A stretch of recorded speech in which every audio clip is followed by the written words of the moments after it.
আমরা যদি অতিরিক্ত মানসিক চাপের মধ্যে ভুগতে থাকি তাহলে আমাদের সংসারে কোনো কাজই কিন্তু আমরা সঠিকভাবে করতে পারি না। এর ফলে কি হয়, আমাদের সংসারে নানা রকম অর্থ কষ্ট থেকে শুরু করে নানা রকম সমস্যার মধ্যে আমাদের ভুগতে হয়, শুধু আমাদের নয়, পুরো পরিবারটাকে।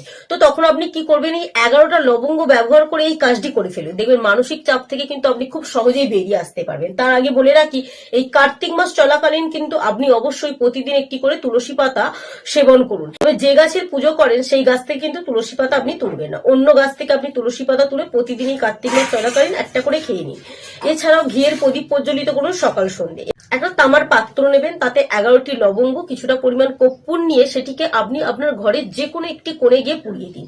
ছাইটা যে হবে সেই ছাইটা কিন্তু আপনি প্রতিটা ঘরের কোণে দিয়ে ফেলুন। দেখবেন এতে আপনার সংসারের মধ্যে থাকা নেতিবাচক প্রভাব কিন্তু কমতে থাকে, কারণ নেতিবাচক প্রভাব যখনই আমাদের সংসারে বিস্তার লাভ করে, অতিরিক্ত বেড়ে যায়, তখনই কিন্তু আমরা নানা রকম সমস্যার মধ্যে ভুগি এবং আমাদের কিন্তু মানসিক চাপটা অতিরিক্ত বৃদ্ধি পায়। তবে এই সমস্যা থেকে সমাধান পেতে কিন্তু এই কাজটি করতে আপনার ভুলবেন না।